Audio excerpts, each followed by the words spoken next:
Okay, so hello everyone, welcome back. Now we'll start with the first topic of ours, that is limits.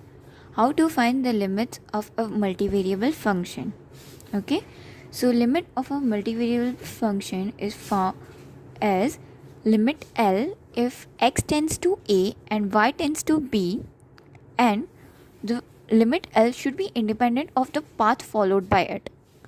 So let me make it more clear to you. If you want to find a limit of any function at a particular point that has a certain value of x comma a comma b, so when we approach this point a comma b from any side where x tends to a and y tends to a, so we are trying to locate to the neighborhood of a, so that would be a circular path. So in this limit, so in this neighborhood, if the value whenever we try to approach it from all the neighborhood part and we get the same value, that is L, which is independent of the path followed. So generally what we do in question is we use three methods to check whether the limit of the function exists or not. First we try to replace x and then y. Second method is first we try to replace y value and then x value. If in this case both value come same, then we go for the third condition. But if limit value in this case comes different, then we don't go further. Okay. So then we check across the path y equals to mx. This is a straight line path. Okay. So we try to check across this path, and if all these limits come same, then we say that the limit of the function exists and that is equals to L. Okay. Let us first take an example and then understand what do you mean by this. Okay. Limit x tending to 1, y tending to 2, x square plus 2y, x plus 2y. Okay. First, now we will try to go by this method. First, we will replace the value of x and then go by y. So now replacing the value of x, where is x? We will just replace it by 1. So limit y tending to 2, 1 plus 2y upon 1 plus 2y. And then we will replace the value of y equals to 2. Simply. Okay.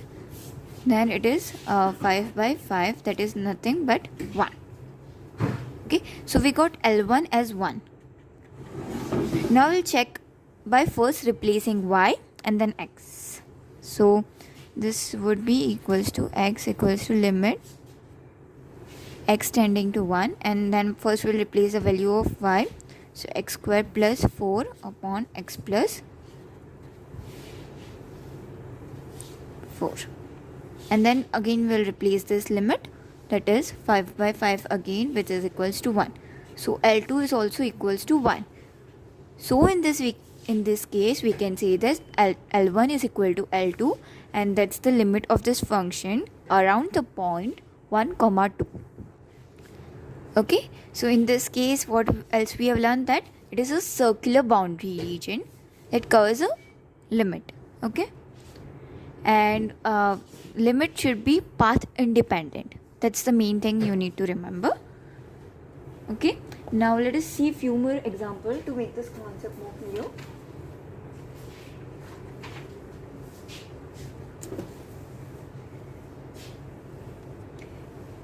Let us take the example of f of x comma y equals to x square plus 2y at point you need to find the limit of this function at point 1 comma 2. Okay, so how will you find it? Limit x tending to 1, y tending to 2. This is x comma y, so x tending to 1, y tending to 1, f of x comma y. Over here, what is f of x comma y? Limit x tending to 1, y tending to 2, x square plus 2y. Okay, so just replace this value. First you will replace x, so 1 plus 2y over here again limit y tending to 2 will come. Then again you will replace the value of 2 y, then 1 plus 2 into 2, that is 4. You can similarly go by the reverse case. First you will replace the value of 2 y and then you will replace the value of x. You will get the same answer 4. So this is the value of limit 4. Okay, now let us move on to our next topic, that is continuity. Continuity is also very similar to this, so I am covering this in one video. Continuity means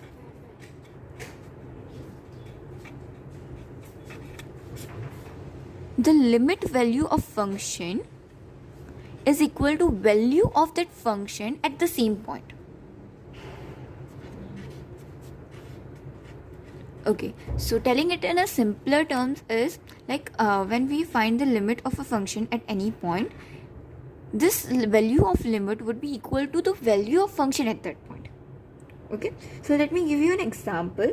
So let us see this example only, where f of x comma y is x square plus 2y, and it is given that the function is defined in such a way that f of x comma y is x square plus 2y when for all value other than this 1 comma 2, and it is defined as 0 for x comma y equals to 1 comma 2. Okay, so what I mean to say is, for this function to be continuous, the limit value of this function should be equal to the value of function at this point. So what was our limit at this point? It was 4. But it is not equal to the value of function at 1 comma 2. So this function over here in this case is not continuous or discontinuous. Okay? But if it was given, listen me carefully, like if it was given instead of 0 over here 4 would have been given, then the limit value of function at 1 comma 2 would be equal to the value of function at that same point. So then this function would have been continuous. Continuous means without any breakage. Okay, a function is said to be continuous when it is having the same value at its neighborhood point.